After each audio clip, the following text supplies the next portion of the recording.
Praise the Lord. Hallelujah. மகிழ்ச்சியா இருக்கிறீங்களா? ஆமென்.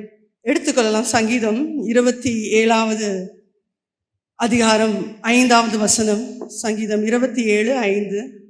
தீங்கு நாளில் அவர் என்னை தம்முடைய கூடாரத்தில் மறைத்து, என்னை தமது கூடார மறைவிலே ஒளித்து வைத்து, என்னை கன்மலையின் மேல் உயர்த்துவார். சங்கீதம் 105:15.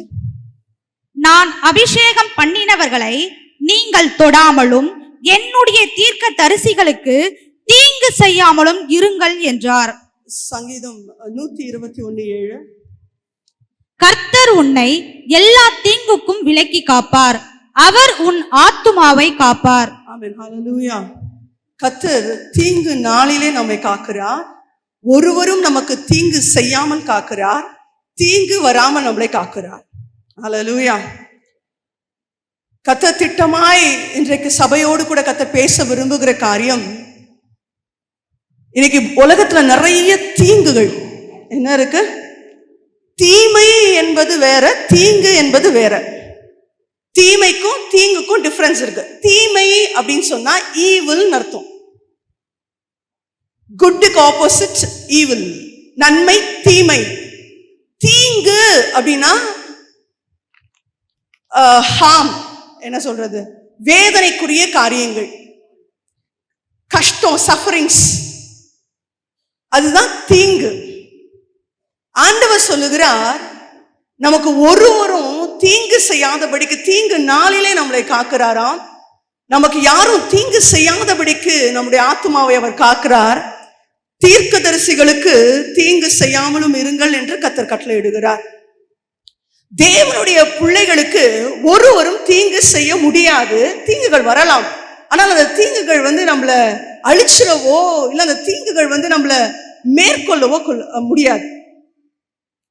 இன்னைக்கு நிறைய தீங்கான காரியங்கள் நம்ம வாழ்க்கையில, வியாதி, சில பிரச்சனைகள், இந்த மாதிரி காரியங்கள் எனக்கு ரொம்ப தீங்கா என் வாழ்க்கையில நடக்குது அப்படின்னு நீங்க சொல்வீங்கன்னு சொன்னா, இன்னைக்கு ஆவியானவர் சொல்லுகிறார், அது உங்களை சேதப்படுத்தாதபடிக்கு நான் காப்பேன், உங்களை ரட்சிக்க அவர் போதுமானவராய் இருக்கிறார்.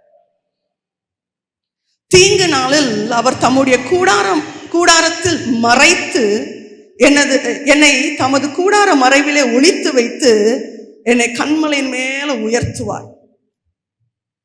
தீங்கு நாட்களில கர்த்தர் உங்களை மறைத்து ஒளித்து வைத்து ஒரு பெரிய உயர்வை கர்த்தர் சபைக்கு கொடுக்க விரும்புகிறார். விசுவாசிக்கிறவங்க ஒரு ஆமேன்னு சொல்லுங்க பார்க்கலாம். உங்களை கன்மலையின் மேல அவர் உயர்த்த போகிறார். தீங்கு உங்களை ஒன்றும் செய்யாதபடிக்கு, எந்தெந்த காரியங்கள்லாம் தீங்காய் உங்க வாழ்க்கையில் நடந்து கொண்டிருக்கிறதோ அவைகளை நன்மையாய் மாற்றுகிற தேவன் பரிசுத்த ஆவியானவர் இந்த இடத்துல அசைவாட போகிறார். அதை மாற்ற போகிறார். விசுவாசிங்க, அவர் தீமைகளை நன்மையாய் மாற்றுவார். சாத்தியமே இல்லாம இருக்கலாம், அப்படி நடக்க வாய்ப்பு இல்லாமல் இருக்கலாம், ஆனால் கர்த்தர் அதை செய்து உங்களை கனப்படுத்த, உங்களை உயர்த்த, கன்மலையின் மேல நிறுத்துவார். ஆமென். எந்த காரியமும் உங்க ஆத்துமாவை சேதப்படுத்துகிறது இல்லை. இங்க வசனம் வாசிக்கிறோம்ல, தீர்க்கதரிசிகளுக்கு தீங்கு செய்யாமலும் இருங்கள் என்றார். ஆபிரகாமுக்கு தீங்கு செய்வதற்கு ராஜாக்கள் எழும்பினாங்க. மனைவியை பிடிச்சிட்டு போய், அவன் ஸ்தோத்திரம், ஆபிரகாமுக்கு தீங்கு செய்யும்படிக்கு, அதுலதான் இங்க சொல்லுது. இந்த சங்கீதம் நீங்க வீட்டுல ஃபுல்லா வாசிச்சீங்கன்னா அது தெரியும். ஈசாக்குக்கு தீங்கு செய்யும்படிக்கு துறவை வெட்டுறான். ஏசேக்கு சித்னா அவனுடைய துறவை தூற்றி போட்டுட்டே இருக்கிறாங்க, அவனை துரத்திட்டே இருக்கிறாங்க, அவனுக்கு தீங்கு செய்யறாங்க. ஆனா கடைசியா சொன்னாங்க, ஆமென் ஸ்தோத்திரம், உன் கூட நான் உடன்படிக்கை பண்றேன், நீ எனக்கு இனிமேட்ல என்ன பண்ணாத, தீங்கு செய்யாதன்னு சொல்லி ஈசாக்கோடு கூட ஜனங்க பயந்து உடன்படிக்கை பண்ணாங்க. லாபான் யாக்கோபுக்கு 10 முறை சம்பளத்தை மாற்றி தீங்கு செய்கிறான். ஆண்டவர் அவனை எச்சரிக்கிறார். லாபான் சொல்லுகிறான், நேற்று ராத்திரி சொப்பனத்துல கர்த்தர் என்னிடத்தில் பேசினார், என் பிள்ளைக்கு தீங்கு செய்யாத. அதனால ஒரு கல்லை வச்சு சொல்றாங்க, தீங்கு செய்யறதுக்கு நான் தாண்டி வர மாட்டேன், நீயும் தீங்கு செய்யறதுக்கு என்ன தாண்டி என்ன பண்ணக்கூடாது, வரக்கூடாது. தீர்க்கதரிசிகளுக்கு தீங்கு செய்யக்கூடாது என்று கர்த்தர் எச்சரித்தார் ஜனங்களை. உங்களுக்கு எந்தெந்த நபர்கள், எந்தெந்த மனுஷர்கள், எந்தெந்த காரியங்கள், ஒருவேளை ஆபீஸ்ல இருக்கலாம், இல்ல குடும்பத்துல இருக்கலாம், இல்லாவிட்டால் யாருன்னே தெரியாது சிஸ்டர், பொறாமையில எரிச்சல்ல செய்வின பண்ணி எங்க குடும்பத்தை அழிக்க தீங்கு செய்வதற்கு எத்தனிக்கிறாங்க. கர்த்தர் சொல்லுகிறார், எச்சரிப்பார் அப்படிப்பட்டவர்களை. தீர்க்கதரிசிகளை, தம்முடைய ஜனத்தை தொட விடமாட்டார் அவர். ஹல்லேலூயா. நம்முடைய ஆத்துமாவை அவர் காப்பார். நமக்கு தீங்கு நாளிலே அவர் நம்மளை காப்பார். ஒருவேளை தீங்கு நாட்கள் உலகம் எல்லாம் வந்தாலும் தம்முடைய ஜனத்தை உயர்ந்த கண்மலையில ஸ்தோத்திர நிறுத்தி அவருடைய சட்டைகளை நிழலினாலே மூடுகிற நல்ல தெய்வத்தை நம்ம ஆராதிக்கிறோம். விசுவாசிக்கிறோம். ஒரு ஆமென் சொல்லுங்க பார்க்கலாம். எனக்கு நிறைய தீங்குகள் இருந்தாலும் தீங்குகளை நன்மையாய் மாற்றுவார். இல்ல தீங்குகளை ஸ்தோத்திரம் அந்த தீங்குகளை நம்ம சீர்படுத்துவதற்கு கர்த்தர் சில காரியங்களை அனுமதிப்பார். நான் சொல்றது புரியுதா உங்களுக்கு? நம் தெய்வத்திற்கு ஒரு பேர் உண்டு. அவர் தீங்குக்கு மனஸ்தாபப்படுகிற தேவன். என்ன தெய்வம்? யாத்ராகமம் புஸ்தகத்திலே 34வது அதிகாரம் 5லிருந்து 7வது வசனம் வரையும் வாசிங்க. யாத்ராகமம் 34 5லிருந்து 7. கர்த்தர் ஒரு மேகத்தில் இறங்கி அங்கே அவன் அருகே நின்று கர்த்தருடைய நாமத்தை கூறினார். கர்த்தர் அவனுக்கு முன்பாக கடந்து போகிற போது அவர், கர்த்தர் கர்த்தர் இரக்கமும் கிருபையும் நீடிய சாந்தமும் மகா தயையும் சத்தியமும் உள்ள தேவன், 1000 தலைமுறைகளுக்கு இரக்கத்தை காக்கிறவர், அக்கிரமத்தையும் மீறுதலையும் பாவத்தையும் மன்னிக்கிறவர், குற்றவாளியை குற்றமற்றவனாக விடாமல் பிதாக்கள் செய்த அக்கிரமத்தை பிள்ளைகளிடத்திலும் பிள்ளைகளுடைய பிள்ளைகளிடத்திலும் 3ஆம் 4ஆம் தலைமுறை மட்டும் விசாரிக்கிறவர் என்று கூறினார். ஆமென். ஹல்லேலூயா. இஸ்ரவேல் ஜனத்தை கர்த்தர் நடத்தும் போது ரொம்ப அழகான ஒரு விஷயம் என்னன்னா, ஆண்டவர் நான் யாரு அப்படின்னு வனாந்திரத்துல தான் வச்சு சொல்றாரு. இந்த வசனத்தை தான் யோனா கோட் பண்றாரு. அவர் நீர் இரக்கமும் மனது, அந்த வசனம் எங்க இருக்குன்னா நீங்க இப்ப எடுத்து வாசிக்க வேண்டாம். யோனா 4:2 இருக்கு. அவர் சொல்லுகிறார், நீங்க தீங்குக்கு மனஸ்தாபப்படுகிற தேவன். யோவேல்ல 2:13வது வசனத்துல அதே வசனம் ரிப்பீட் ஆகும். நீங்க என்ன இரக்கமோ மனதுருக்கமோ தீமைக்கு மனஸ்தாபப்படுகிற தேவன். இவங்க எல்லாம் எதை கோட் பண்றாங்க அப்படின்னு கேட்டா, இந்த யோனாவா இருக்கட்டும், யோவேலா இருக்கட்டும், தீர்க்கதரிசிகள் இந்த இஸ்ரவேல் ஜனங்களை பைபிள்ல நிறைய கோட் பண்ணி சொல்லுவாங்க. தீர்க்கதரிசிகளா இருக்கட்டும், ராஜாக்களா இருக்கட்டும், இல்லாவிட்டால் ஸ்தோத்திரம் பிற்காலத்துல தாவீதா இருக்கட்டும், என்ன சொல்றது, புதிய ஏற்பாட்டு பரிசுத்தவான்கள்லாம் கூட முக்கியமா எந்த இடத்துல இருந்து கோட் பண்ணுவாங்கன்னா, இஸ்ரவேல் ஜனங்களை கர்த்தர் வனாந்திரத்துல நடத்தும் போது அவர் தன்னை வெளிப்படுத்தி இருப்பார். ஆண்டவர் அங்கதான் தன்னை ரொம்ப அதிகமாய் வெளிப்படுத்தினத நான் அப்படின்னு சொல்லுவார். இங்க கூட வசனம் வாசிக்கிற ஒரு மேகத்துல இறங்கி ஸ்தோத்திர கர்த்தருடைய நாமத்தை கூறினார். கர்த்தர் அவருடைய நாமத்தை என்ன பண்ணாரா? கூறினாரா. அவர் சொன்னாரா, நான் ஸ்தோத்திர இரக்கமும் கிருபையும் நீடிய சாந்தமும் மகா தயவும் சத்தியமும் உள்ள தேவன், நான் எப்படிப்பட்டவர் அப்படின்றத ஆண்டவர் சொல்லுகிறார். மேகத்துல இறங்கி மோசே கிட்ட சொல்றார், நான் மன்னிக்கிற தெய்வம், நான் தீங்குக்கு என்ன பண்றேன். இதே இந்த வசனத்தை தான் அவர்கள் அங்கே நாங்கள் தேவன் தீங்குக்கு என்ன பண்ணுவாரு, மனஸ்தாபப்படுகிறார் அப்படின்னு சொல்றாங்க. அப்போ ரொம்ப ஒரு அழகான விஷயம். நம்ம போய் எல்லார்கிட்டையும் நான் இப்படிப்பட்டவங்கன்னு சொல்ல மாட்டோம். அப்படி சொல்றாங்கன்னா அவங்க சம்திங் ப்ராப்ளம். ஆனா நம்ம ரொம்ப பிடிச்சவங்க, இல்ல நம்ம ரொம்ப நம்புறவங்க, அவங்க கிட்ட போய் சொல்லுவோம், நான் எனக்கு இப்படின்னா ரொம்ப பிடிக்கும், எனக்கு இப்படி பண்ணா பிடிக்காது, எனக்கு இது சொன்னா எனக்கு கோவம் வரும். அப்படிதான் ஒத்துக்கிறீங்களா? ரோட்ல போற யார்கிட்டயாவது போய் நான் எப்படிப்பட்டவன் தெரியுமா அப்படின்னு சொல்லுவீங்களா? முக்காவாசி கணவர்மார்கள் நேசிக்கிற மனைவிகள்கிட்ட சொல்லுவாங்க, நான் இப்படித்தான், எனக்கு இது பண்ணா எனக்கு நான் இப்படி நான் இதை எதிர்பார்ப்பேன். மனைவிகள் நிறைய சொல்லுவாங்க. இல்லாட்ட ஃப்ரெண்ட்ஸ் சொல்லிப்பாங்க, நான் இப்படிதான், எனக்கு யாராவது கஷ்டப்பட்டா எனக்கு ரொம்ப இறங்கிடுவேன், நான் ரொம்ப இலகன மனசு அப்படின்னு. நம்ம ரொம்ப நேசிக்கிற நம்புற ஒருத்தவங்க கிட்டதான் நம்மளை பத்தி என்ன பண்ணுவோம் சொல்லுவோம். நான் இப்படி, நான் கோவக்காரி, எனக்கு லைட்டா இப்படி டென்ஷன் ஆகும். அப்ப பாருங்க, ஆண்டவர் இஸ்ரவேல் ஜனங்களை வனாந்திரத்துல 40 வருஷம் நடத்தினதுக்கு ஒரே ஒரு காரணம் என்னன்னா, நான் இப்படிப்பட்டவர், நான் பரிகாரி, நான் எரிச்சல் உள்ள தேவன், நான் நீடிய சாந்தம் இரக்கம் தீமைக்கு மனஸ்தாபப்படுகிற தேவன் அப்படின்னு சொல்லி ஒவ்வொரு ஸ்பாட்லயும் நிக்க வச்சு அவர் எப்படிப்பட்டவர் என்பதை பேசினார் தெய்வம். ஹல்லேலூயா. அதுதான் வனாந்திர பாதை. இன்னைக்கு கர்த்தர் நம்மளை எகிப்து பாவத்தின் அடிமைத்தனத்திலிருந்து பிரித்தெடுத்து இன்னைக்கு அவர் எப்படிப்பட்டவர், நான் உங்களை எப்படி நேசிக்கிறேன், நான் உங்களை எப்படி நடத்துறேன், நான் உங்களை எப்படி வச்சிருக்கிறேன்னு ஒவ்வொரு பாதைகள் வழியாய் அவர் கற்றுக் கொடுக்கிறார். அதற்காகத்தான் நமக்கு இந்த பாதை. நீங்க போகிற பாதை, எத்தனை பேர் சொல்றீங்க நான் போகிறது வனாந்திர பாதை தான் சிஸ்டர், ஒரே டெசர்ட்டா தான் இருக்குது, எந்த பக்கம் திரும்பினாலும் ஒரே மணல் தான். ஆமென், ஹல்லேலூயா, ஆமென், ஒரே வறட்சி தான். ஆமென். கர்த்தர் நிச்சயமாய் தம்முடைய ஜனத்தை வனாந்திரத்துல தான் நடத்துவார். வனாந்திரத்துல நடத்தி அவர் யார், அவர் எப்படிப்பட்டவர் அப்படின்றத உங்களுக்கு ஒவ்வொரு நாளும் சொல்லி கொடுப்பார்.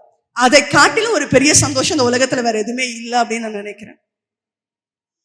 அப்போ இங்க ஆண்டவர் சொல்லுகிறார், ஆண்டவருக்கு ஒரு நாமம் உண்டு, ஆண்டவருடைய ஒரு குணாதிசயம் உண்டு, அவர் தீங்குக்கு மனஸ்தாபப்படுகிற தெய்வம். இன்னைக்கு என்னென்ன தீங்குகள் உங்கள் வாழ்க்கையில் இருக்கிறதோ அந்த காரியங்களுக்காக தேவன் மனஸ்தாபப்படுகிறார். அந்த தீங்குகளை நன்மையாய் மாற்றுவதற்கு இந்த நாளில் அவர் கிரியை செய்ய போகிறார். ஒரு வசனத்தை வாசிக்கலாம், ஏன்னா இது உங்களுக்கு புதுசா காண்பித்து கொடுக்க போகிறேன். 1 நாளாகமம் புஸ்தகம் 7வது அதிகாரத்துல 20வது வசனத்திலிருந்து 27வது வசனம் வரையும் வாசிங்க. 1 நாளாகமம் 7:20 27வது வசனம் வரையும். எப்ராயிமின் குமாரரில் ஒருவன் சுக்தெலாக், இவனுடைய குமாரன் பேரேத், இவனுடைய குமாரன் தாகாத், இவனுடைய குமாரன் எலாதா, இவனுடைய குமாரன் தாகாத், இவனுடைய குமாரன் சாபாத், இவனுடைய குமாரன் சுக்தெலாக், எத்சே, எலியாத்.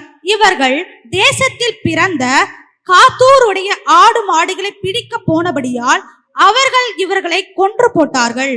அவர்கள் தகப்பனாகிய எப்ராயிம் அநேக நாள் துக்கம் கொண்டாடுகையில் அவன் சகோதரர் அவனுக்கு ஆறுதல் சொல்ல வந்தார்கள். பின்பு அவன் தன் பெண் ஜாதியினிடத்தில் பிரவேசித்ததினால் அவள் கர்ப்பம் தரித்து ஒரு குமாரனை பெற்றாள். அவன் தன் குடும்பத்துக்கு தீங்கு உண்டானதினால் இவனுக்கு பெரியா என்று பெயரிட்டான். என்ன பெயரிட்டா? பெரியா. இது ஞாபகம் வச்சுக்கோங்க, ஒரு புது கேரக்டர் பைபிள். இவர் யாரு அப்படின்னு கேட்டா, எப்ராயிமுடைய வயதான காலத்துல பிறந்த ஒருவன். திரும்ப அந்த பேரை சொல்லுங்க, பெரியா. எப்ராயிமுக்கு அந்த குடும்பத்திற்கு ஒரு பெரிய தீங்கு. எல்லா பிள்ளைகளும் இந்த எப்ராயிம் அந்த கோத்திரத்தார் கொள்ளையிட போவாங்களாம். பக்கத்து தேசத்துல போய் அவங்களுடைய தொழில என்னன்னா பக்கத்துல போய் கொள்ளையிடுறது, போய் திருடுறது, இதுதான் அவங்களுடைய தொழிலா இருந்தது. அப்ப இவங்க பசங்க எல்லாம் எத்தனை பேர் வாசித்தோம், நிறைய பேர் வாசித்தோம். அவங்க எல்லாம் சேர்ந்து காத்தூர்ல போயிச்சு அங்க இருக்கிற ஆடு மாடுகளை கொள்ளையிடுவதற்காக போறாங்க. எல்லாரையும் கொண்டு போட்டுறாங்க. எப்ராயிம் பயங்கர துக்கத்துல இருக்கிறான். அப்போ அவங்க சகோதரர்கள் வந்து அவன் சொல்றான், என் குடும்பத்திற்கு தீங்கு வந்துருச்சப்பா, எல்லாம் அழிஞ்சிருச்சு, எல்லா பிள்ளைகளும் செத்து போயிட்டாங்க, பயங்கர துக்கத்துல தீங்கு என் குடும்பத்திற்கு வந்ததுனால இனி என்னால எழும்ப முடியாதனால எப்ராயிம் வேதனையில இருக்கிறான். அவனுக்கு ஆறுதல் சொல்லும்படிக்கு நிறைய பேர் வராங்க, அவர்கள் சகோதரர்கள் வராங்க. ஆறுதல் சொன்னோன்னா அவன் பெண் ஜாதியின் இடத்துல அவன் மனைவி இடத்துல பிரவேசிக்கிறான். அப்போது ஒரு குழந்தை அவனுக்கு வயதான காலத்துல எல்லாம் இழந்த பின்பதாக ஒண்ணுமே இல்ல, அடுத்த சந்ததியே இல்ல அப்படின்னும் போது ஒரு பையன் பிறக்கிறான். அவன் பேர் என்னது? இவனுக்கும் இந்த பெரியா அப்படின்னா துக்கம் என்ற அர்த்தம், யாபேசை போல. இந்த பெரியா வளருகிறான், அவனுக்கு பிள்ளைகள் பிறக்கிறாங்க. அவனுடைய பெண் பிள்ளைகள் தேசங்களை கட்டுறாங்க. யோசுவாவினுடைய முற்பிதா யார் என்று சொன்னால் இந்த பெரியா தான். நூனின் குமாரன் ஆகிய யோசுவா இருக்கிறாருல்ல, அந்த யோசுவானுடைய தாத்தா யாருன்னா இந்த பெரியா. அந்த வசனத்தை மட்டும் வாசிக்கிறோமா? அந்த வசனம் சொல்லுங்க. இவனுடைய குமாரன் நூன், இவனுடைய குமாரன் யோசுவா. இவன் குமாரன் யோசுவா. இன்னைக்கு சொல்றேன், இன்னைக்கு நம்ம குடும்பத்திற்கு தீங்கு செய்து குடும்பத்தை இல்லாம ஆக்கிடணும் அப்படின்னு நினைச்சாலும் அந்த குடும்பத்துல கர்த்தர் சொல்வேன், தேவனுடைய திட்டம் யார் மேல இருக்கிறதோ, தேவனுடைய பெரிதான தரிசனம் இருக்கிற அந்த இடத்துல எல்லாம் சில தீங்குகள் வருங்க. சில தவறு செய்யும் போது மாத்திரமல்ல, தேவனுடைய தரிசனம் உன்னுடைய குடும்பத்தின் மேல ஒரு பலத்த திட்டம் இருக்கும்போது, தேவனுடைய ரகசிய செயல் உன்னுடைய கூடாரத்தின் மேல இருக்கும்போது பிசாசு தீங்கு செய்யும்படிக்கு எத்தனிப்பான். ஆனால் கர்த்தர் விட மாட்டார். தம்முடைய கூடாரத்தின் மறைவிலே மறைத்து உன்னை கண்மலையின் மேல் அவர் உயர்த்தி நிறுத்துவார். இந்த யோசுவா எல்லா சகோதரர்களும் மறைச்சிட்டாங்க. ஆண்டருக்கு தெரியும், இந்த எப்ராயிம் கோத்திரத்துல எனக்கு ஒரு யோசுவா வேணும். ஆமென், ஹல்லேலூயா. லேவி கோத்திரத்துல ஒரு மோசே வேணும். அந்த மோசே பிறக்கும் போதும் எல்லா ஆண் பிள்ளைகளும் சங்கரிக்கப்பட்டது. இயேசு பிறக்கும் போதும் எல்லா ஆண் பிள்ளைகள் சங்கரிக்கப்பட்டார்கள். ஆனால் கர்த்தர், ஆமென் ஸ்தோத்திரம், அந்த தீங்கு நாட்களிலும் யாரை கர்த்தர் முன்குறித்திருக்கிறாரோ, யாரை கர்த்தர் நேசிக்கிறாரோ, யார் மேல பெரிய திட்டத்தை வைத்திருக்கிறாரோ அவர்களை மறைத்து அவர்களை உயர்த்துவது என் தேவனாலே கூடும். அவர் தீங்குக்கு மனஸ்தாபப்படுகிற தெய்வம். ஒருவேளை தீங்கு என்னை தொடருகிறது, இந்த தீங்கு என்னை அழிச்சிடும் போல. எங்க குடும்பத்துல நிறைய பேர் அழிச்சிருச்சு, எங்க தாத்தா பாட்டி அழிச்சிருச்சு, எங்க சந்ததியை அழிச்சிருச்சு, எங்க ஆண் வர்க்கத்தை அழித்தது. ஆனால் கர்த்தர் சொல்லுகிறார், ஆமென் ஸ்தோத்திரம், எத்தனை பேரை வேணா அழிக்கட்டும், நான் உயர்த்த நினைக்கிறவனை நான் பாதுகாத்து வைப்பேன். அவன் சத்ருவுக்கெல்லாம், அவன் சத்ருவோட கண்ணில் பட மாட்டான். இந்த பெரியா முன்னாடியே பிறந்திருந்தா அவனும் செத்து போயிருப்பான். கர்த்தர் அவனை வச்சிருந்தார், ப்ரொடெக்ட் பண்ணி வச்சிருந்தார். பிறக்காத, இப்ப வராதடா, இப்ப வராத, இப்ப வந்தா தீங்கு உன்னை துக்கப்படுத்திடும்.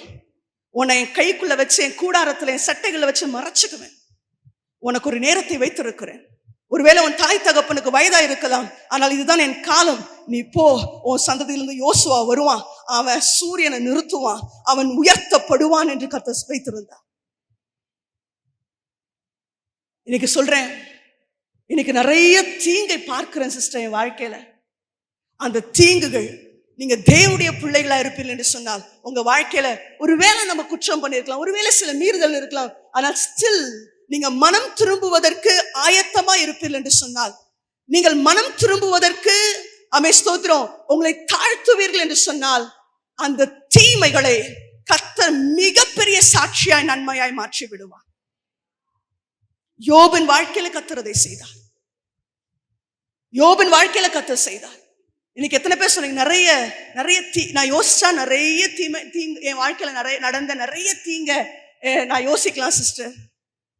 நிறைய, நான் பிறக்கும் போதே ஆமென் சில காரியங்கள் நடந்திருக்கலாம். நம்ம வளரும் போது நிறைய தீங்கு வந்திருக்கலாம். ஆமென் ஸ்தோத்திரம். தாவீது சொல்லுகிறான், ஆமென் ஸ்தோத்திரம், தீங்குக்கு விலக்கி கர்த்தரின் ஆத்துமாவை காப்பார்.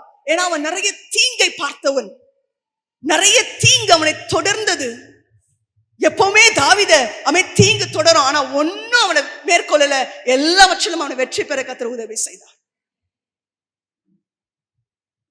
இன்னைக்கு சொல்லுங்க, ஆண்டவரே என்னை நிச்சயமாய் இந்த எப்ராயிமினுடைய ஆமென் வாழ்க்கையில துக்கம், ஆமென் தீங்கு எனக்கு வந்தது, என் குடும்பத்திற்கு ஒரு பெரிய தீங்கு வந்திருக்கிறது என்று சொல்லி எல்லாம் முடிஞ்சிருச்சு நினைச்ச அந்த எப்ராயிமுக்கு ஒரு பெரிய, சொல்லுங்க, பெரியா அவனை கட்டளையிட்டு அவனுடைய சந்ததியை கட்டி எழுப்பி சும்மா மூளையில உட்கார்றதா அல்ல, கண்மலையில உயர்த்தக்கூடிய, உயரத்துல எல்லா உயரங்களுக்கு மேலாக அவனை உயர்த்தக்கூடிய அளவுல யோசுவாவை கர்த்தர் நீ நிறுத்த முடியும் என்றால், இன்னைக்கு எங்க குடும்பத்திற்கு வந்த தீங்குகளை எல்லாவற்றையும் ஆண்டவரே ஸ்தோத்திரம் மாற்றி அதை ஆசீர்வாதமாய் நன்மையாய் கனமா கர்த்தர் நீங்க செஞ்சிருங்க ஆண்டவரே.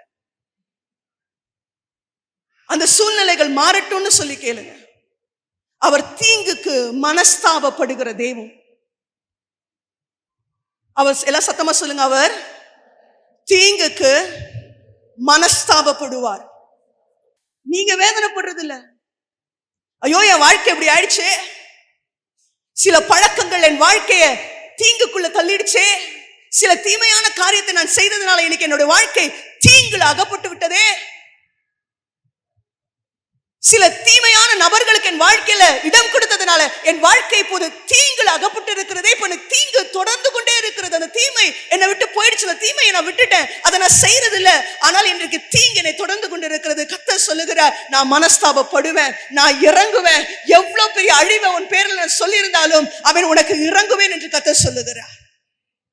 நினிவே தேசத்துக்கு இறங்கின அதே தெய்வம் இன்றைக்கு நமக்கு இறங்க போகிறார். சரீரத்துல தீங்கு தொடரலாம், உங்களோட பினான்சியல்ல தீங்கு தொடரலாம். சில மனிதர்கள் ஸ்தோத்திரம் எப்பவுமே உங்களுக்கு குழி வெட்டிக்கிட்டே இருக்கலாம். சில பிசாசுகள் ஸ்தோத்திரம் தந்திரமாய், பைபிள்ல ஒரு வசனம் இருக்கிறது, சங்கீதம் எப்படி சொல்லி இருக்குது, தீங்கு செய்யறதுக்குனே ஒரு தூதன் இருக்கிறானாங்க. யார் இருக்கிறா? தீங்கு செய்யறதுக்கு யார் இருக்கிறா? இன்னைக்கு கர்த்தர் சொல்லுகிறார், ஒருவேளை உன்னுடைய குடும்பத்துல தீங்கு செய்யும்படிக்கு சில தூதர்கள் இறங்கி வந்திருந்தாலும் நான் அவைகளை விரட்ட போதுமானவராய் இருக்கிறேன். அவைகள் உங்களை சேதப்படுத்தாது, அவங்களுக்கு தொட முடியாது. சில காரியங்கள், சில துஷ்ட வல்லமைகள், சில தூதர்கள், சில துஷ்ட தூதர்கள் கர்த்தர் அப்படி கர்த்தர் கட்டளையிட்டா அந்த காரியங்கள் செயல்படும். தீங்கு செய்யறதுக்கே தூதன் இருக்கிறான். ஹல்லேலூயா. எகிப்திலே வாதைகளை உண்டாக்கினது, எகிப்திலே ஸ்தோத்திரம் தலைச்சன் பிள்ளைகள் செத்து போனது, ஆடு மாடுகள் செத்து போனதெல்லாம் அதை செஞ்சது யாருன்னா தீங்கு செய்கிற தூதன் அதை செய்தான். இன்னைக்கு ஆண்டவர் சொல்லுகிறார், தீங்கு செய்கிற தூதன் எகிப்துக்கு அழிவை கொண்டு வரலாமே தவிர அவன் வாசல்ல ஆட்டுக்குட்டியின் ரத்தத்தை, பஸ்கா ஆட்டுக்குட்டியை புசிக்கிறவர்கள், இயேசுவை விசுவாசிக்கிறவர்கள், இயேசுவின் மரணத்திலே விசுவாசம் வைத்திருக்கிற உங்களுடைய வாழ்க்கையில, உங்க குடும்பத்திற்குள்ள, வீட்டுக்குள்ள, உங்களோட தனிப்பட்ட வாழ்க்கைக்குள்ள, உங்க ஆவிக்குரிய ஜீவியத்திற்குள்ள தீங்கு செய்கிற தூதன் நுழைய முடியாது. அவன் உள்ள வர முடியாது, அவன் உங்களை தொட முடியாது என்று கர்த்தர் சொல்லுகிறார். அப்படியே யோபின் வாழ்க்கையில கர்த்தர் பெர்மிஷன் கொடுத்தார். தொட்டுப்பார், அது யார்? தீங்கு செய்கிற தூதன். கேக்குறான், யோபு விருதாவா உங்களை சேவிக்கிறான், அவனுக்கு எல்லாத்தையும் கொடுத்து சமயம் வச்சிருக்கிறீங்க, அதனால அவன் உங்களை ஆராதிக்கிறான், அதனால உங்களுக்கு உண்மையா இருக்கிறான்.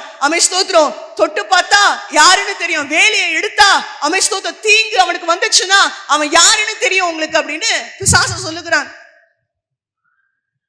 ஆண்டவர் அனுமதி கொடுக்கிறார், அவன் எல்லாத்தையும் தொடுறான். ஹல்லேலூயா. யோபு ஏதோம் நாட்டை சேர்ந்தவன், அவன் ஏதோம் தேசத்தான். தேமான் ஒருத்தன் வர, அவன் ஃப்ரெண்டு, தேமானியன் ஆகிய தேமானியன் ஆகிய அந்த தேமான் ஏதோம் தேசத்துல இருக்கு. ஞானத்துல ரொம்ப வல்லவர்கள். அவர்களை குறித்து எரேமியா புஸ்தகத்துல போட்டிருக்கோம், தேமானியர்கள், உங்களுடைய ஞானம் எல்லாம், உங்க அறிவெல்லாம் அழிஞ்சு போகும் அப்படின்னு எரேமியா தீர்க்கதரிசி புஸ்தகத்துல எரேமியா தீர்க்கதரிசனம் சொல்லுவாங்க, ஸ்காலர்ஸ். இந்த யோபு ஏதோம் நாட்டை சேர்ந்தவன். ஆண்டவர் சொல்ல, தொட்டுப்பார், தீங்கு நடந்து கொண்டே இருக்கு. பிள்ளைங்க சாகுறாங்க, ஆடு மாடுகள் சாகுறாங்க, ஒட்டகங்கள் சாகுறது. ஸ்தோத்திரம். சரீரத்துல வியாதி. ஆனால் இவன் ஒண்ணே சொல்றான், தேவனுடைய கரத்துல இருந்து நன்மையை பெற்ற நான் தீமையை பெறாதிருப்பது எப்படி? தீங்கு செய்ய ஒருவேளை சொல்லுகிறேன், உங்க வாழ்க்கையில ஸ்தோத்திரம் கர்த்தர் உங்களை ஒரு அடையாளமாய், ஒரு சாட்சியாய், ஒரு வல்லமையுள்ள கருவியாய் மாற்றுவதற்கு தீங்கு செய்கிற தூதனுக்கு ஒருவேளை தெய்வ பிள்ளைகளுடைய வாழ்க்கையில கர்த்தர் அனுமதி கொடுக்கிறார் என்று சொன்னால் ஸ்தோத்திரம் அவன் கொஞ்ச காலம் தான் தொடுவான், கொஞ்ச நேரம் தான் அவன் உங்க வாழ்க்கையில கிரியை செய்ய முடியும். அதுக்கப்புறமா மிக பெரிய அவன் தொட்டதற்கு, அவன் உங்க இடத்திலிருந்து எடுத்த காரியத்திற்கு பல மடங்கு அதிகமாய் உங்களுக்கு திரும்ப கொடுத்துட்டு தான் போக வேண்டும். விசுவாசிக்கிறவங்க ஆமென் சொல்லுங்க. திரும்ப கொடுத்தே ஆகணும், கர்த்தர் விட்டுற மாட்டார். அதனால வசனம் வாசிக்கிறோம், நீதிமொழிகள்ல வாசிங்க பார்க்கலாம். நீதிமொழிகள் 24வது அதிகாரம் 16, 17, 18 வசனங்களை வாசிங்க. நீதிமான் 7 தரம் விழுந்தாலும் திரும்பவும் எழுந்திருப்பான், துன்மார்க்கரோ தீங்கிலே இடருண்டு கிடப்பார்கள். உன் சத்துரு விழும்போது சந்தோஷப்படாதே, அவன் இடரும் போது உன் இருதயம் களி கூறாதிருப்பதாக. கர்த்தர் அதை காண்பார், அது அவர் பார்வைக்கு பொல்லாப்பாயிருக்கும். அப்பொழுது அவனிடத்தினின்று அவர் தமது கோபத்தை நீக்கி விடுவார். ஆமென். ஹல்லேலூயா. தேவனுடைய பிள்ளைகளுக்கு, நீதிமான்களுக்கு சில தீங்கினாலே சில வீழ்கை வரலாம். ஆனால் உடனடியாக அவன் எழும்ப கர்த்தர் உதவி செய்வார். ஆனால் துன்மார்க்கன் தீங்குல விழுந்து கிடப்பான். அவன் ஸ்தோத்திரம். வசனம் சொல்லுகிறது, கர்த்தர் சகலத்தையும் அவருக்கென்று படைத்தார், அவன் தீங்கு நாளுக்கென்று துன்மார்க்கனை படைத்திருக்கிறார். ஹல்லேலூயா. துன்மார்க்கன் எதுக்கு வச்சிருக்கிறாரா? சொல்லுங்க, துன்மார்க்கன் எதுக்கு வச்சிருக்கிறாரு? ஏன் ஆண்டவரே அந்த துன்மார்க்கனை அழிக்க மாட்டீங்க? ஆண்டவர் சொல்ல, தீங்கு நாள்னு ஒண்ணு இருக்குப்பா. தீங்கு நாள் இல்லாம இருக்கவே இருக்காது. உலகத்துல தீங்கு நாள் ஒண்ணு இருக்கு, அதுக்காக தான் அவனை வச்சிருக்கிறேன். ஆமென். ஹல்லேலூயா. தீங்கு நாளுக்கென்று கர்த்தர் துன்மார்க்கனை வைத்திருக்கிறார். சகலத்தையும் அவருக்கென்று படைத்தார், தீங்கு நாளுக்கென்று துன்மார்க்கனை படைத்திருக்கிறார். இன்னைக்கு ஒருவேளை சில தீங்குகள் உங்க வாழ்க்கையில நீங்க விழுந்தது போல இருக்கலாம், ஆனால் அந்த அதிலே நீங்க கிடக்க மாட்டீங்க. கர்த்தர் எழும்ப பண்ணுவார். துன்மார்க்கன் அந்த தீங்குல விழுந்து கிடப்பான், அவன் எழும்பவே மாட்டான்.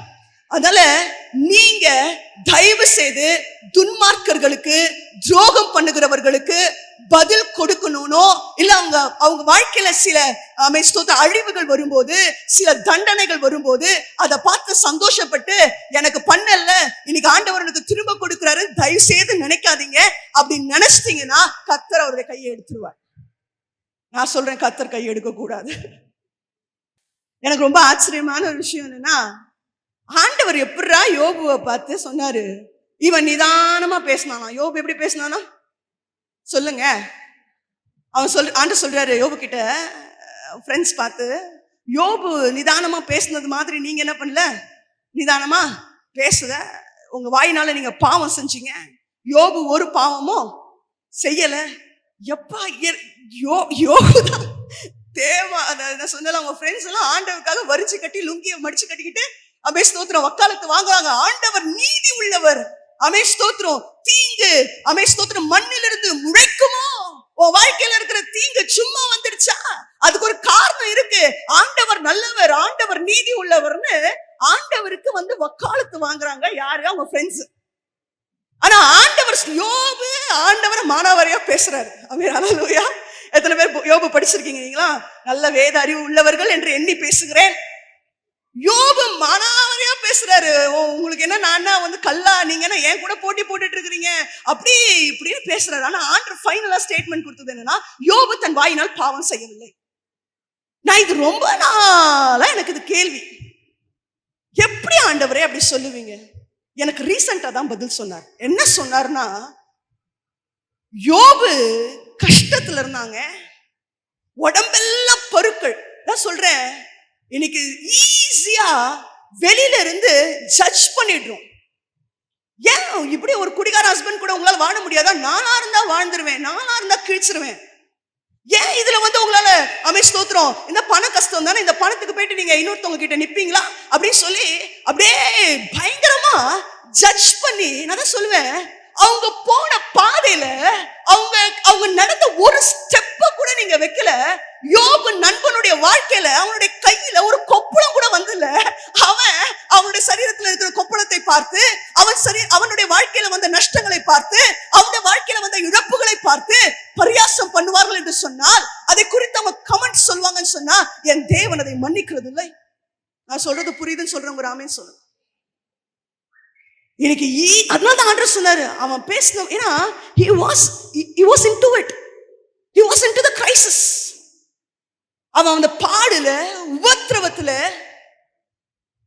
ஆண்டருக்கு அவ்வளோத்தையும் தாங்கிட்டு, பரவாயில்லடா நீ இவ்வளவுதானே பேசின, நீ நல்லவன் தாண்டா அப்படின்ட்டார் ஆண்டவர். அல்லேலூயா. இன்னைக்கு அதுல இருக்கிற சுண்டு விரல்ல கூட அமே ஸ்தோத்திரம், பசினா என்னன்னே தெரியாத நிறைய கூட்டம் இங்க உட்கார்ந்து இருக்கு, எனக்கு தெரியும். அல்லேலூயா. திமிர் எடுத்து பசியா இருப்போம், அதை பத்தி பேசல சிஸ்டர். எங்க வீட்டுல 3 வேளையும் சோறு சிஸ்டர். பசிலாம் கஷ்டம்லாம் நான் பட்டதில்லை சிஸ்டர். சில பேருக்கு அன்பு குறைச்சலே இருக்காது, அப்படியே சின்னதுல இருந்து பாராட்டி சீராட்டி தாளாட்டி வளர்ப்பாங்க. நான் பார்த்திருக்கேன், நம்ம சர்ச்சிலே நிறைய குழந்தைகளை அப்படி வளர்க்கறத நான் பாக்குறேன். சில பேருக்கு ஸ்தோத்திரம் அன்பு தாழ்ச்சியா அவங்களுக்கு இருந்தது இல்லை. சில பேருக்கு சில காரியங்களை அவங்க அனுபவிச்சதே இல்லை. சிலர் அப்படிப்பட்ட காரியங்கள்ல இருந்து அந்த காரியங்களை போய் அவங்க தடுமாறி, சில காரியங்கள்ல அடிபட்டு உதப்பட்டு எதையோ பண்ணி அப்படி வரும்போது பக்கத்துல நடந்துனே, பத்தியா நீ எல்லாம் எவ்வளவு ஒருத்தர் பாவி, நீலாம் யாரு, ஸ்தோத்திரம், இதுல எல்லாம் நீ கரெக்டா இருந்திருக்கணுமே, இப்படிலாம் நீ செஞ்சிருக்கணுமே. ஆண்டவர் சொல்லுவாரு, நீ பாவம் செய்யறவன் வாயினால. அவங்க அந்த அந்த பாதைக்குள்ள இருக்க அவங்களுக்கு தான் தெரியும். உங்களுக்கு ஒன்னே ஒண்ணு என்ன தெரியுமா? ஆமென், ஸ்தோத்திரம். உட்கார்ந்து அவங்களுக்காக ஜெபம் பண்ணுங்க. ஹல்லேலூயா, ஆமென், ஸ்தோத்திரம். அந்த எப்ராயிமுக்கு சகோதரர்கள் யாரும் பிளேம் பண்ண மாதிரி தெரியல. ஏண்டா திருடுறதுக்கு அனுப்பிச்சவன் பசங்களை, ஆடு மாடு ஏண்டா கொள்ளடிக்கிற அப்படிலாம் எவனுமே பேசல. பரவாயில்ல, எப்ராயிமுடைய சகோதரர்களுக்கு ஒரு கை தட்டிடுங்க பார்க்கலாம். வந்தாங்க, உட்காந்தாங்க, ஆமென், ஸ்தோத்திரம். ஆறுதலா 4 வார்த்தை பேசினாங்க. முடிஞ்சா பேசுங்க. சில பேருக்கெல்லாம் ஆறுதலா பேசவே தெரியாது. போனா அப்படியே கொடைஞ்சி குத்தி நாசம் பண்ணி. நீங்க நம்ம பேசுற பேச்சுனால மனம் திரும்பணும்னு நினைக்கிறவங்க கூட மனம் திரும்பாம நான் பண்ணுவேண்டான்றான். அல்லேலூயா, அல்லேலூயா. சொல்றேன், இன்னைக்கு நம்ம சில காரியங்களை நம்ம பேசும்போது அவங்க மனம் திரும்பலாம்னு நினைக்கும் போது நம்ம பேசின வார்த்தைகள், ஆமென், ஸ்தோத்திரம், அவங்கள தீமையில நினைக்க பண்ணுது. உங்களுக்கு அந்த கிருபை இல்லைன்னா தயவு செய்து பேசாதீங்க யாருக்கும். ஆமென். உங்க அயலானுக்கு விரோதமாய் தீங்கு பேசாதிருப்பாயாக. Don't talk evil about your neighbors. தீங்கு பேசாதீங்க. தீங்கு பேசுனீங்கன்னா உங்களுக்கு தீமை வரும். ஆமென். தீமை வரும். தீமையை நீங்க செய்வீங்க, தீங்குல விழுவீங்க. யாரெல்லாம் தீங்கு பேசினார்களோ அவர்கள் தீமையில விழுந்ததையும் தீங்கு அவர்களை தொடர்ந்ததையும் என்னுடைய ஆவிக்குரிய ஜீவியத்தின் ஓட்டத்திலே பலரை நான் பார்த்திருக்கிறேன். நான் சொல்றது உங்களுக்கு புரியுதா? பயங்கரமா சொல்லுவோம், ஐயோ கடன் வாங்குறாங்க, ஐயோ இப்படி பண்றாங்க, அப்படி பண்றாங்க. கொஞ்ச நாள் கழிச்சு பார்த்தா அதே காரியத்தை அவர்கள் செய்கிறதை நான் பார்க்கிறேன். சில பேர் ரொம்ப ஷார்ப். நம்பலாம் அப்படி பார்த்தோன்னே சொல்றோம், அது இப்படி இருக்கும், அது அப்படி இருக்கும். ஆண்டுகிட்ட சொல்லுங்க, ஆண்டு நான் அதுல ஷார்ப்பா இருக்க விரும்பலப்பா, நான் அப்படி வேண்டாம். No evil talks. நீங்க வேணா ஒரு கணக்கெடுப்பு எடுத்து பாருங்க, ஒரு சர்வே எடுத்து பாருங்க. அப்படி பேசுகிறவர்கள், அப்படி தொடர்ச்சியாய் பேசுகிறவர்கள் அதே காரியத்துல விழுறாங்க, அதே தவறை அவங்க பண்றாங்க, அதே தீமை அவங்க தீங்கு அந்த அவர்களுடைய வாழ்க்கையில வருகிறது. இன்னைக்கு எத்தனை பேர் ஒரு பொறுத்து எடுக்க போறீங்க? ஆண்டவரே, நான் எதை குறித்தும் தீங்கு பேச போகிறது இல்லை ஆண்டவரே. தீமை அப்படியே உங்களுக்கு முடியல, அப்படியே பபிள் ஆகுது. நான் எந்த லெவல்ல சொல்றேன்னா, ஹஸ்பண்ட் அண்ட் வைஃப் கூட பேசிக்காதீங்கன்றேன். உட்கார்ந்து புருஷனும் மனைவி கூட உட்கார்ந்து அப்படி பேசாதீங்க. எத்தனை பேர் புருஷன் எடுக்க போறீங்க? என் வாய் என் நன்மையினால திறக்க கர்த்தர் உதவி செய்வாராக. என் வாய் நன்மையினால ஆமென் நிரம்பட்டும். மற்றவருடைய நன்மையை பேச, மற்றவர்களை புகழ்ந்து பேச, மற்றவர்களை ஆமென் ஸ்தோத்திரம், ஆமென் குற்றங்களை ஆமென் ஸ்தோத்திரம் அதற்காக பரிந்து பேசுவதற்கு என் நாவு திறக்கப்படட்டும். இன்னைக்கு நீங்க இந்த பொருத்தனை எடுப்பீர்கள் என்று சொன்னா, நீங்க தீங்குல விழுந்து கிடக்காமல் கர்த்தர் உங்களை எழும்ப ஆமென் ஓட ஆமென் ஸ்தோத்திரம் இரட்டிப்பான ஆசீர்வாதங்களை பெற்றுக்கொள்ள கர்த்தர் உங்களுக்கு உதவி செய்வார். நமக்கு தெரியாது ஏன் அவங்க அந்த இடத்துல போய் சொன்னாங்க, ஏன் அந்த பழக்கத்துக்கு அடிமையானாங்க, ஏன் அப்படிப்பட்ட ஆமென் குணங்கள் அவர்களுக்கு இருக்கிறது, ஏன் அப்படிப்பட்ட சுவாபம் இருக்கிறது நமக்கு தெரியாது. எதனால அதுல ஆமென் மாட்டிக்கிட்டாங்க தெரியாது. முடிஞ்சா அவர் தீமைக்காக மனஸ்தாபப்படுகிற தேவன், மனதுருகுகிற தேவன், மிகுந்த இரக்கம் உள்ளவர். நீங்க சொல்லுங்க, எனக்கும் அந்த இரக்கத்தை கொடுங்க, எனக்கும் அந்த மனஸ்தாபத்தை கொடுங்க, நானும் பரிந்து பேச அவர்களை விடுவிக்க என்னுடைய கரத்தை நீட்ட எனக்கு உதவி செய்யுங்க ஆண்டவரே. யோனாவுடைய சாப்டர் அப்படியே முடிஞ்சிருச்சு. காரணம் அவன் மன்னிப்பதற்கு அவன் ஆயத்தமா இல்லை. Hallelujah. The only one prophet he who went to Gentiles to preach the gospel. ஒரே ஒரு தீர்க்கதரிசி பழைய ஏற்பாட்டிலே புறஜாதியின் இடத்துல போயிட்டு பிரசங்கித்தவர் யோனா மாத்திரமே. வேற யாருமே புறஜாதிகளுக்கு போய் சுவிசேஷத்தை சொல்லல. யோனா மாத்திரம்தான் சுவிசேஷத்தின் அடையாளத்தை சுமந்தவனாய் மீன் வயிற்றுல 3 நாள் இருந்து கக்கப்பட்டு இயேசு மரித்து 3 நாள் அடக்கம் பண்ணப்பட்டு உயிர் தட வேண்டும் என்ற அடையாளத்தை சுமந்தவனாய் சுவிசேஷத்தை பிரசங்கிக்கும்படிக்கு நினிவேவுக்கு போனான். நினிவே ஜனங்கள் மிக கொடூரமானவர்கள். அவங்கள மாதிரி மோசமான ஜனம் யாருமே கிடையாதுன்னு சொல்றாங்க. இஸ்ரவேல் ஜனத்திற்கு பயங்கரமான உபத்திரவத்தை, பயங்கரமான கேடை விளைவித்தவர்கள் அவர்கள். ஆமென், ஸ்தோத்திரம். அதனால யோனாவுக்கு நினிவே ஜனங்கள் காப்பாற்றப்படுவது சச்சாகிலும் அவனால ஒத்துக்கவே முடியல. அல்லேலூயா, அல்லேலூயா. அவன் சொல்றான், நீங்க மனஸ்தாபப்பட்டுருவீங்க. அவங்க உடனே தாழ்த்திட்டாங்க தன்னை தேவ சமூகத்துல. ஆமென், ஸ்தோத்திரம். எல்லாரும் தாழ்த்திட்டாங்க. சொல்றேன், எவ்வளவு மோசமானவங்களா இருக்கலாம், அப்படிப்பட்ட ஒருத்தர் கூட தேவ சமூகத்துல ஒருவேளை தாழ்த்தி, ஆண்டவரே என் குற்றங்களை மன்னியும் என்று சொன்னார். குற்றங்களை மன்னிப்பதற்கு நீதியும் தயவும் இரக்கமும் மகா சாந்தமும் உள்ள தெய்வத்தை நாம் ஆராதிக்கிறோம். அவர் மன்னித்து விடுவார். ஆனா பேசிட்டு இருக்கிற நம்ம தீங்குல விழுந்துடுவோம். அல்லேலூயா. அதனால சொல்லுங்க, ஆண்டவரே யோனாக்கு பிடிக்கல. தேவன் மனம் இறங்குறது யோனாவுக்கு என்ன பண்ணல, பிடிக்கல. ஆமென். அவனுக்கு கோபம். ஆண்டவர்கிட்ட என்ன விட்டுட்டான், விட்டுட்டான். ஆமென். ஆமனச்சு கட்டில போய் உட்கார்ந்துட்டு ஒரே முறுமுறுப்பு, ஒரே பற்கடிப்பு.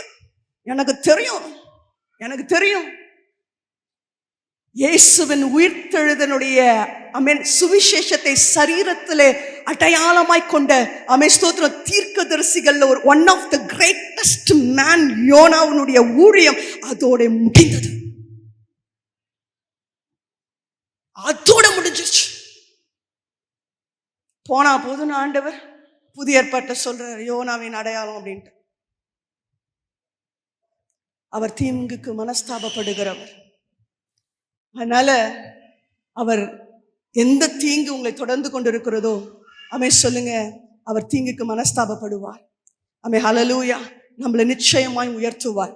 இந்த நினைவே ஜனங்க திருந்துற மாதிரி திருந்தினாங்க, அப்புறம் திருந்தல, அப்புறம் ஆண்டவர் போட்டு தள்ளினார். அது வேற விஷயம். அல்லேலூயா, அல்லேலூயாவா. தேவன் அருவருக்கிற, தேவனுக்கு பயங்கர கோபம் ஊட்டக்கூடிய ஒன்று என்னவென்று சொன்னால், அவர் தகப்பனா இருக்க அவரை தகப்பன் என்று சொல்லாமல் வேற எதையும் ஒன்றை தகப்பன் என்று சொல்வது, தாய் என்று சொல்வது என் தேவனுக்கு எரிச்சலை உண்டாக்கும். அவரால் டாலரேட்டே பண்ண முடியாது. இந்த பிசாசுன்னு ஒருத்த சுத்திட்டு இருக்கிறான்ல, தீமையினுடைய உறைவிடம், தீமையினுடைய அவன் ஸ்தோத்திரம், அவன் பிறப்பிடமே அவன் தான். தீமையை அவன். நான் மட்டும் நினைப்பேன், ஆண்டவரே நான் மட்டும் ஆண்டவரா இருந்தனா, ஆண்டவர் சொல்ல, அதனாலதான் நீ ஆண்டவரா இல்ல. நான் மட்டும் ஆண்டவரா இருந்தேனா ஒரே நிமிஷத்துல அந்த சாத்தானை அழிச்சு எல்லாத்தையும் அப்படியே திம்சம் பண்ணி அவன் ஸ்தோத்திரம் ஏன் ஜனத்தை ரட்சித்து அப்படியே ஒரு ராத்திரியில எல்லாத்தையும் பண்ணி முடிச்சிருப்பேன் ஆண்டவரே.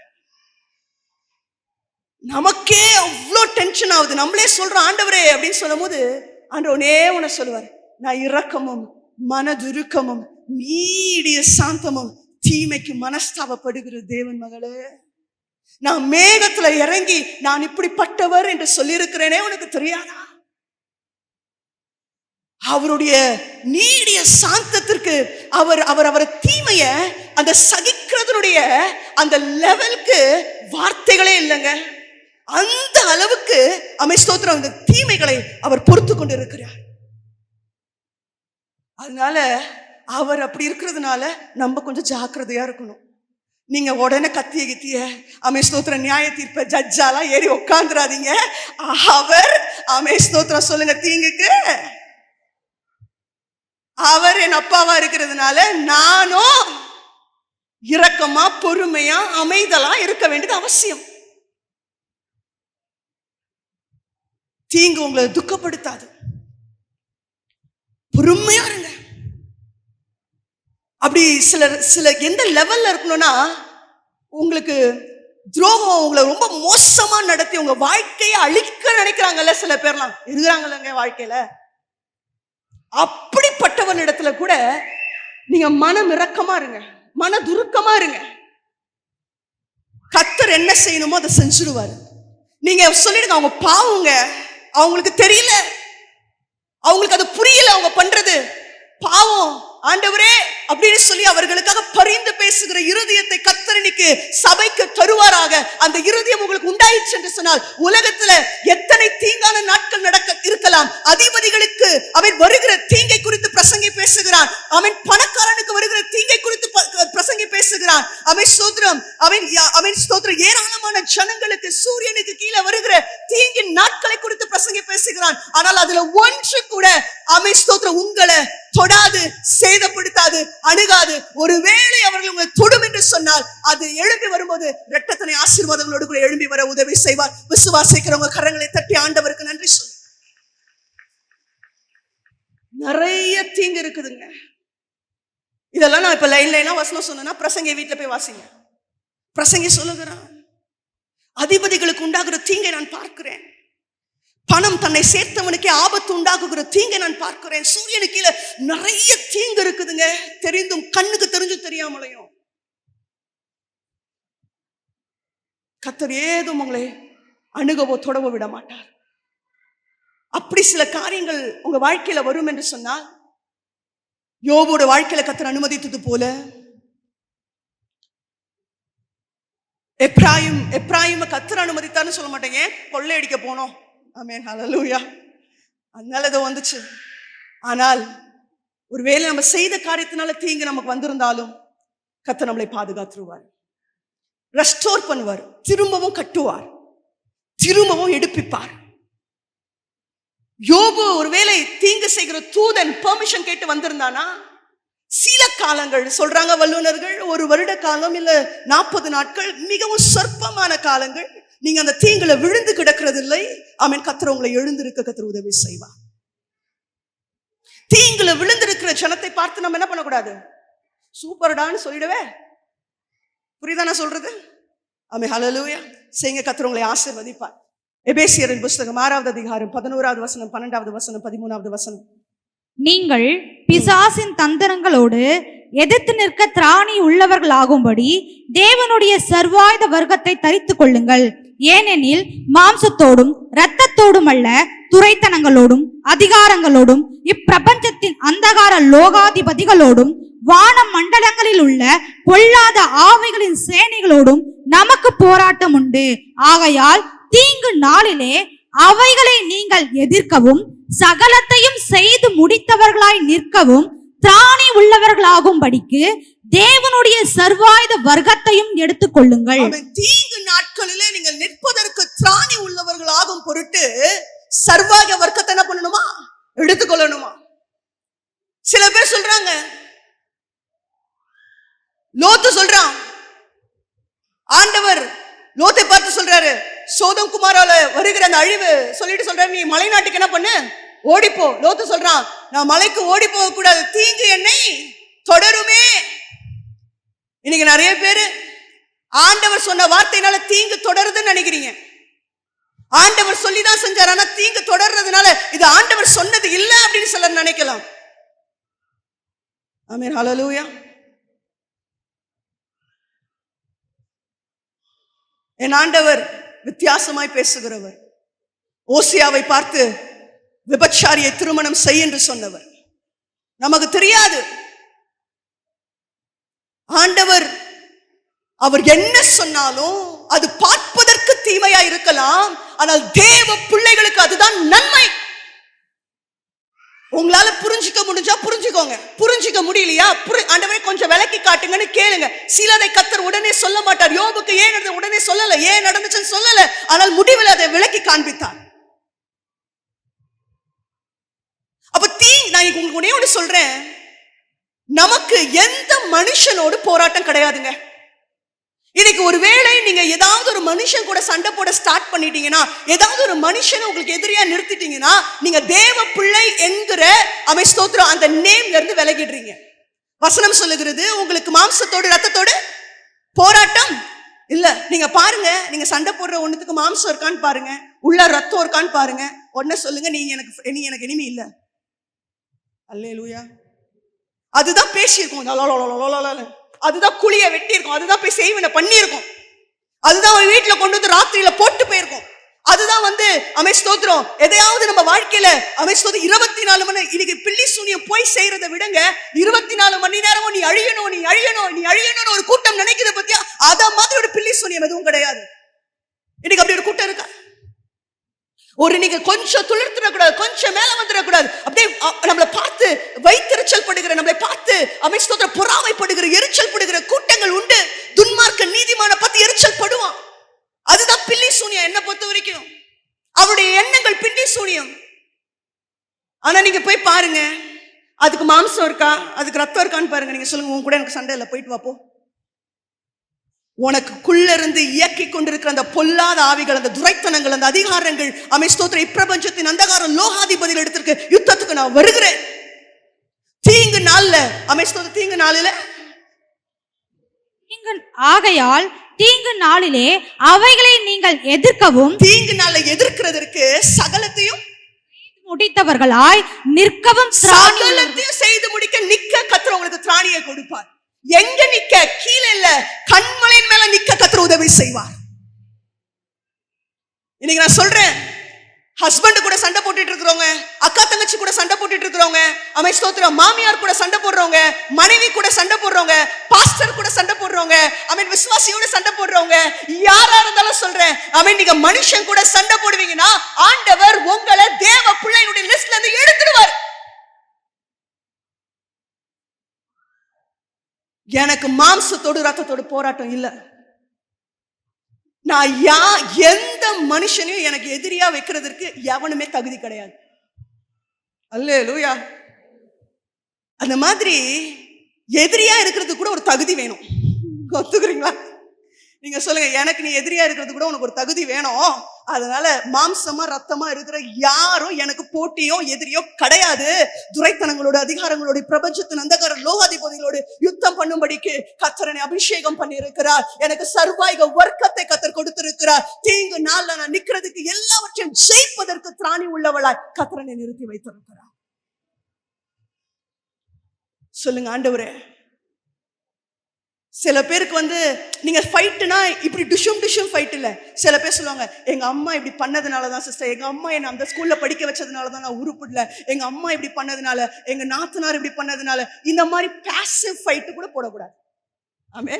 இதுக்கு பேர் என்ன ஃபைட்டு? அப்படியே போய் புலம்பினே இருக்கிறது. சொல்லுங்க, நான் துரைத்தனங்களுக்கு விரோதமாய் வருகிறேன். ஆமென். ஹல்லேலூயா. நான் தீங்கு நாள்ல நிக்க சகலத்தையும் செய்து முடிக்க கர்த்தர் என்னை திராணி உள்ளவளாய் மாற்றுவார். என் ஆத்துமாவை ஸ்தோத்திரம் தீங்கு ஒன்னும் செய்யாது. அவன் தீங்கு நாள்ல கூடார மறைவுல மறைப்பார். ஸ்தோத்திரம் தீர்க்கதரிசிகளுக்கு தீங்கு செய்யாதிருங்கள் என்று அவர் எச்சரிப்பார். ஸ்தோத்திரம். அல்லேலூயா. தேவனுடைய வார்த்தைகள் தீமை போல உங்களுக்கு இருந்தாலும் அவைகள் தீங்கல்ல, அவைகள் தீமை அல்ல. ஸ்தோத்திரம். அவைகளை கர்த்தர் நன்மையாய் மாற்ற ஒரு குறித்த நாளை வைத்திருக்கிறார். லோத்து சொன்னா இது தீங்கு என்ன தொடர்ந்துடும், அதனால நீங்க சொன்ன வார்த்தையை என்ன பண்ண மாட்டேன், கேட்க மாட்டேன், நான் பக்கத்துல இருக்கிற ஊருக்கு போறேன்னு போனாரு. தீங்கு அவனை தொடர்ந்தது. ஐயோ அப்படின்னு மலைக்கு ஓடுறாரு. ஆனா ஆண்ட சொல்லும் போதே கீழ்ப்படிஞ்சிடணும். ஆண்ட சொல்லும் போதே செவி கொடுத்துடணும்.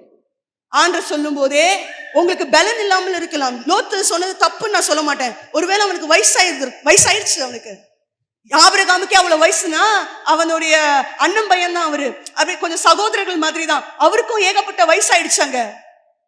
அவனால மலைக்கு ஏற முடியாது. 2 பிள்ளைகளை கூட்டிட்டு, பெண் பிள்ளைகளை கூட்டிட்டு அவனால ஏற முடியாது. அவனுக்கு பயம். அவன் நெருப்பங்க எரிஞ்சுக்கிட்டே இருக்குது. இவன் ஒருவேளை ஓடி போகும்போது பின்னாடி அந்த நெருப்பு லைட்டா அவனுடைய அங்கிலேயோ ட்ரௌசர்லயோ பட்டுருச்சுன்னா எரிஞ்சு போயிடுவான். இல்லாவிட்டால் அவங்க மனைவி திரும்பி பார்த்தது மாதிரி பெண் பிள்ளைகள் பயத்துல திரும்பி பார்த்துட்டா கூட உப்பு தூணாயிடுவாங்க. அதனால அவனுக்கு பயம். சீக்கிரமா ஒரு சேஃப் பிளேஸ்க்கு போயிடுறேன்னு சொல்றான் லோத்து. ஏன் கர்த்தர் இப்படி செய்யணும், ஏன் எனக்கு அனுகூலமான ஒரு காரியத்தை செய்திருக்க கூடாதோ அப்படின்னு நினைக்கிறான். ஆண்டவர் சொன்ன வார்த்தைக்கு நான் இப்போது கீழ்ப்படிஞ்சேன்னா எனக்கு கட்டாயமா பிரச்சனை தான் வரும் அப்படின்னு நினைக்கிறது தவறில்லை. ஆனால் அதை தாண்டி அந்த வார்த்தைக்கு லோத்து கீழ்ப்படிந்திருந்தான் என்று சொன்னால் இஸ்ரவேல் என்று சொல்லி ஒரு பெரிய தேசம் உண்டானது போல அவருடைய சந்ததியிலிருந்து ஒரு கோத்திரம் உண்டாயிருக்கும் என்று நான் சொல்லுகிறேன். அதுக்கப்புறம் 10 வருஷம் கழிச்சு அவர் தீங்குக்கு மனஸ்தாபப்படுகிற தேவன் லோத்தை அப்படியே விடவில்லை. 10 வருஷம் கழிச்சு அங்க ரூத்தை பார்க்கிறார். அல்லேலூயா. என் தேவன் தீங்குக்கு மனஸ்தாபப்படுகிறவர். அவங்க தீமையினால தீங்கு வந்துருச்சு, ஆனா மனஸ்தாபப்பட்டார். 10 வருஷம் உள்ள வரக்கூடாதுன்னு சொன்னார், ஆனால் ஒரு நாள் மனஸ்தாபப்பட்டார். ரொம்ப ஆச்சரியமான விஷயம், 10 வருஷம் மோவாப் தேசத்துல குடியிருக்கிறார்கள். ரூத்துக்கு எப்படியே கல்யாணம் ஆகி அங்க வந்து ஒரு எனக்கு தெரிஞ்சு போயிட்டு 2-3 வருஷத்துல கல்யாணம் பண்ணிருந்தா கூட 10 வருஷம் இருக்கிறதுல 8 வருஷம் கப்புள்ஸா இருந்திருக்கிறாங்க. ஆனா 8 வருஷத்துல கத்தர் குழந்தைய கொடுக்கல. ஏன்னா கத்தருக்கு தெரியும், அவன் நான் உன் மேல மனஸ்தாபப்பட்டிருக்கிறேன், உனக்கு இங்க கொடுக்க மாட்டேன் குழந்தைய, இஸ்ரவேல்ல வச்சு கொடுப்பேன், அப்பத்தின் வீடாகிய பெத்லஹேம்ல வச்சு போவாசை கொண்டு உன் சந்ததியை நான் கட்டுவேன் என்று கட்டினான். ஆமென். நான் கூட யோசனை, எங்கேயாவது தப்பி தவறி அங்க புள்ள பிறந்திருந்துச்சுன்னா பாவம் ரூத்து. அல்லேலூயா. அங்க பொறுக்க வைக்கல. அங்க ஸ்தோத்திரம். ரூத்துடைய கணவன் பேர் என்ன? மக்லோனுடைய சந்ததியை கத்தர் வர விடல. ஏனால் அவருக்கு தெரியும், நான் மனஸ்தாபப்பட்டிருக்கிறேன், ரூத்தை தூக்கிட்டு போய் போவாஸ்ல இணைச்சு தாவீதை உண்டாக்கி அந்த சிங்காசனத்துல நான் வந்து உட்காருவேன். ஸ்தோத்திரம். அவர் என்னுடைய சந்ததியில இணைக்கப்பட வேண்டும் என்று திட்டம் வைத்திருந்தார். அவர் தீங்குக்கு மனஸ்தாபப்படுகிற தெய்வம். உங்க வாழ்க்கையில தீங்குகள் தொடர்ந்து கொண்டிருக்கும் என்று சொன்னால், ஒருவேளை லோத்து மாதிரி தேவனுடைய வார்த்தைக்கு கீழ்ப்படியாமல் தீங்கு என்னை தொடரும் என்று சொல்லி கர்த்தருடைய வார்த்தைக்கு கீழ்ப்படியாம உங்க இஷ்டம் போக்கல உங்களுடைய ஸ்தோத்திரம் மனதுக்கு தோன்றிய காரியத்தை நீங்க செய்திருந்தாலும், கர்த்தர் சொல்லுகிறார், ஸ்தோத்திரம், குறித்த நாட்கள் வந்துச்சு, ரொம்ப நாளா நீ தீங்குல இருக்கிற, தீங்குக்கு மனஸ்தாபப்பட்டு ரூத்தை கொண்டு போய் போவாசோடு இணைத்து இயேசுவின் சந்ததியில பிறக்கும்படிக்கு நான் செய்வேன் என்று சொல்லுகிறார். அவர் தீங்குக்கு மனஸ்தாபப்படுகிற தெய்வம். ஹல்லேலூயா. சர்வாயுக வர்க்கத்தை தரித்தவர்களாய் எப்படி ஒரே சொல்லுங்க, தீங்கு நாள்ல நீங்க ஜெயிக்கணும்னா என்ன பண்ணணும்? இப்ப நீங்க ஒரே ஒரு பதில் மட்டும் சொல்லுங்க, நான் மெசேஜை சந்தோஷமா முடிச்சிடுறேன். தீங்கான காரியத்தை கர்த்தர் சொன்னா, தீங்குல இருந்து உங்களை என்ன பண்ணுவாரு சொல்லுங்க? பாதுகாப்பார். பாதுகாக்கிறது மாத்திரமல்ல, உயரத்துல கொண்டு போய் நிறுத்துவார். யாராச்சும் உங்களுக்கு தீங்கு செய்ய வந்தாங்கன்னா அவங்களை கர்த்தர் என்ன பண்ணுவாரு? எச்சரிப்பார், கடிந்து கொள்ளுவார். எந்த எக்ஸ்ட்ரீம் போகணுமோ போய் அவங்கள பயமுத்துவார். அபிமெலேக்க பயமுத்தின மாதிரி, லாபான பயமுத்தின மாதிரி, ஈசாக்கு விரோதமாய் வந்தவர்களை பயமுத்தின மாதிரி, யோசேப்புக்கு விரோதமாய் வந்தவர்களை எச்சரித்தது போல கர்த்தர் எச்சரிப்பார். யாரும் தீங்கு செய்யறதுக்கு உங்க மேல கை போட முடியாது. நம்ம யாருக்கும் தீங்கு என்ன பண்ணக்கூடாது? செய்யக்கூடாது. ஆமென். ஹல்லேலூயா. ஏன் செய்யக்கூடாதுன்னா, அவர் தீங்குக்கு மனஸ்தாபப்படுகிறவர். ஒருவேளை அக்கிரமம் செய்து அவர்கள் இருந்தாலும் ஒருவேளை அவங்க மனம் திரும்பி இரக்கத்துக்காக நின்னுட்டாங்கன்னா அவங்களுக்கு இறங்கிடுவார், நம்மளை விட மாட்டார். அதனால நீங்க யாருக்கும் என்ன பண்ணாதீங்க. சரி, இப்ப தீங்கு சில 2 காரியத்துக்காக கர்த்தர் அனுமதிக்கிறார். ஒன்று, ஸ்தோத்திரம், நம்ம செய்த சில மீறுதல்கள் அக்கிரமங்களுக்காக சில தீங்கை அனுமதிக்கிறார், அதுக்கப்புறம் அதை மாற்றிடுவாரு. 2வது, பரீட்சையினாலே சில காரியங்களை கர்த்தர் பரீட்சித்து உங்களை சுத்த பொன்னாய் மாற்றுவதற்காக சில தீங்குகளை யோபின் வாழ்க்கையில் அனுமதித்தது போல அனுமதிக்கிறார். தாவீது இருந்தாரு, அவர் வந்து என்ன பண்ணாரு, அந்த எபூசியரின் களத்துல தீங்கு செய்கிற தூதன் ஸ்தோத்திரம் தாவீது தவறு பண்ணிடுவாரு. என்ன பண்ணிடுவாரு? லக்கம் பார்த்துருவாரு. ஜனத்தை பார்த்தோன்னு ஆண்டவர் ஒரு தீர்க்கதரிசி வந்து சொல்லுவாரு, தாவீது, ஆண்டவர் செய்யக்கூடாதுன்னு சொன்னதை நீ செய்து விட்டாய், அதனால 3 பனிஷ்மெண்ட் உனக்கு. உன்னை சத்துருக்கள் துரத்துவாங்க, அடுத்தது என்னது? பஞ்சம், கொள்ளை நோய். உடனே தாவீது ஒரு ஸ்டேட்மெண்ட் சொல்றாரு. நான் இதை எதுக்கு சொல்றேன்னா, யாராவது தீங்குல இருக்கிறீங்கன்னா நீங்க இதை செய்யுங்க, தாழ்த்துங்க. ஸ்தோத்திரம், நிச்சயமாய் கர்த்தர் தீங்குக்காக மனஸ்தாபப்படுவார். அப்போ இந்த 3 பனிஷ்மெண்ட் சொன்னோன்னே தாவீதோட ஒரு அழகான ஒரு வார்த்தை சொல்லுவார். நான் எப்போதும் அடிக்கடி சொல்லுகிற ஒரு வார்த்தை, எங்க அம்மாவும் சொல்லுகிற வார்த்தை, மனுஷன் கையில விழுகிறதை பார்க்கிலும் தேவனுடைய கரத்தில் விழுவது நல்லது. சில ஏதாவது குற்றங்கள் குறைகள் வந்தோன்னே அதனால தீமைகள் வரும்போது நான் ஆண்டரை பார்த்து சொல்லுவேன், ஆண்டவரே, மனுஷன் கையில என்ன விட்டு போட்டுறாதீங்க. ஸ்தோத்திரம், மனுஷன் கையில என்ன விட்டுறாதீங்க ஆண்டவரே, நீங்க என்ன அடிக்கிறதுலாம் அடிச்சிருங்க, ஆனா மனுஷன் கையில மட்டும் நான் போயிட வேணான்னு பல நாட்கள் நான் ஜெபித்து இருக்கிறேன். ஹல்லேலூயா. தாவீது சொல்றான், ஆண்டவரே, ஸ்தோத்திரம், தீர்க்கதரிசியை பார்த்து, நான் கர்த்தர் கரத்திலே விழுந்துடுறேன்ப்பா, ஸ்தோத்திரம், மனுஷன் கரத்துல நான் விழ விரும்பல அப்படின்னு சொன்னோன்னே கர்த்தர் கொள்ளை நோயை தேசத்திலே அனுப்புகிறார். கிட்டத்தட்ட 72,000 ஜனங்கள் மரித்து போறாங்க. தாவீதுக்கு என்ன செய்யறது என்று தெரியவில்லை. ஆண்டவர் வசனம் போட்டிருக்கிறதாங்க, அவர் தீங்குக்கு மனஸ்தாபப்பட்டு தீங்கு செய்கிற தூதனை பார்த்து அந்த பட்டயத்தை அறையில போதும் என்று சொன்னார். அந்த எபூசின் களத்திலே அந்த தூதன் நிற்கும் போது தாவீது அதை பார்க்கிறான். அவன் அந்த தூதனை பார்த்து அவன் ஆண்டவருக்கு ஒரு பலிபீடம் கட்டுகிறான். ஏனென்றால் ஒருவேளை நான் குற்றம் புரிந்து சில தீங்குகள் என்னுடைய வாழ்க்கையில வந்திருந்தாலும் மனஸ்தாபப்படுகிற தேவன் நான் என்னை தாழ்த்துவேன் என்று சொன்னார். நான் அவருடைய கரத்திலே விழுவதற்கு ஆயத்தமாயிருப்பேன் என்று சொன்னார். அவர் என்னை விடுவிக்க போதுமானவர். நான் பலிபீடத்தை கட்டி ஆராதிப்பேன் என்று தாவீது ஆராதிக்கிறார். அவர் தீங்குக்கு மனஸ்தாபப்படுகிற தெய்வம். ஒருவேளை தாவீதை போல செய்யக்கூடாது என்று சொன்ன காரியத்தை செய்ததினாலே தீங்கு, கொள்ளை, நோய்கள் உங்க வாழ்க்கையில தொடர்ந்து கொண்டிருக்கலாம். கர்த்தர் சொல்லுகிறார், நான் மனஸ்தாபப்படுறேன் உனக்காக, உன்னை நான் அழிக்க மாட்டேன், உன்னை நான் நிர்மூலமாக்க மாட்டேன் என்று கர்த்தர் சொல்லுகிறார். உன்னை நான் நிர்மூலமாக்குகிறதில்லை. தாவீதே, உன் சிங்காசனத்துல நான் வருவேன், உன்னோடு கூட நான் உடன்படிக்கை பண்ணி இருக்கிறேன், உனக்கு ஒரு விளக்கை நான் ஏற்றுவேன் என்று கர்த்தர் சொல்லுகிறார். இங்க இருக்கிற அநேகரோடு கூட ஒன்னே ஒண்ணு, உங்க கரத்திலே விழுந்துடுறேன் ஆண்டவரே, என்ன நான் தாழ்த்திடுறேன்.